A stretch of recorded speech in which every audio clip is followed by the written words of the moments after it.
How many doctors do you think today secretly provide abortions? More than we know, more than the public understands, but still not anywhere enough. I mean, if every physician who was competent with being able to do an abortion, which is a very simple procedure, by the way, just took care of their own patients, it would change the face of this immensely. Dr. Tiller, too, had quite a personal story, which many of us only found after he had been killed. Talk about it, because there is this idea that somehow people who provide abortions have been sent by some anti-choice organization, work for Planned Parenthood, do it for political reasons. Many of the providers, first of all, are getting gray, as I am, and started doing abortions because they saw women dying in the wards of illegal abortions when they were in their training programs, and decided they did not want to see that anymore. And when abortion became illegal, they were willing to provide it safely so that women would not die having an abortion. Dr. Tiller discovered after his father died that his father, as yours did, performed abortions. Yes. Dr. Tiller's father had been doing abortions, and you're right, he wasn't aware of it until he took over his father's practice when his father was killed in a plane accident.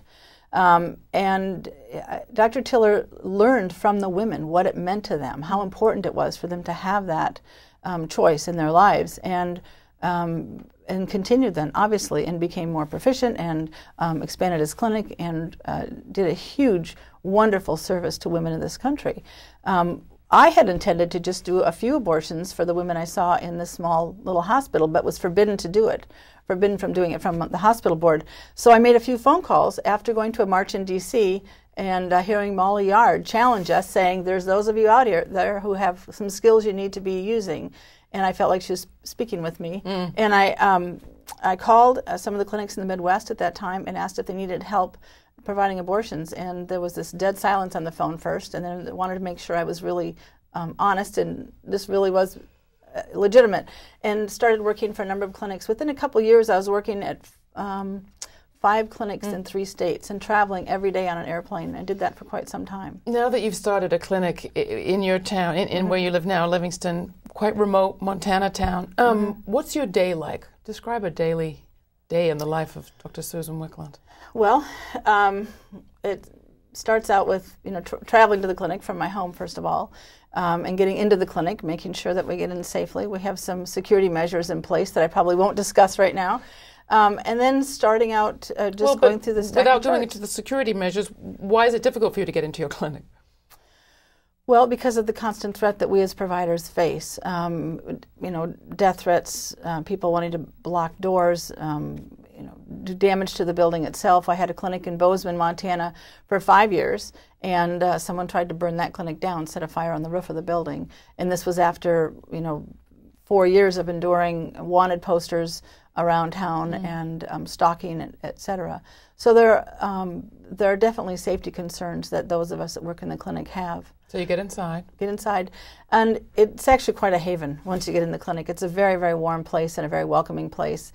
And it feels very good to be in there.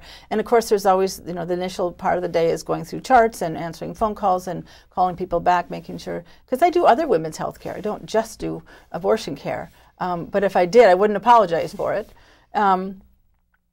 And then starting to see patients, and depending on if, it might be an annual exam, there might be a post-op check, and just making sure patients are able to get into the clinic. We always have them call us by cell phone if there's any protesters outside to talk about it, about what they need to do to get in safely. And then start to see patients doing abortion care. We do individualized care at my clinic, where we don't have 5 patients come in at once and then work them through. I have patients come in one at a time. So when they come in the door, they have our undivided attention with me and my staff. You've decided to come public about this. Just talk about that decision for a minute. Are you scared? I'm always scared. I'm always scared. And then you get in the individual room with the woman and you start talking to her and learning what her life is like and what's going on and why she's made this decision. And there's no way you can stop doing this work. Those of us that have been in this field, that have been providing abortions for a number of years, understand the privilege it is to be with a woman at this point in her life and what a responsibility it is for us to get a woman through this in a very safe physical and emotional manner. And we have some wonderful support networks. And I was talking earlier about the Abortion Care Network. which is for independent providers, and it's a wonderful group of people. That when you know you're out, I'm out here in Montana. There are no providers for 100 miles or more. A couple hundred miles actually, and something comes up, you have a patient situation or a staff situation or something, there is nobody for me to turn to. There is no colleague in the next room for me to go talk to.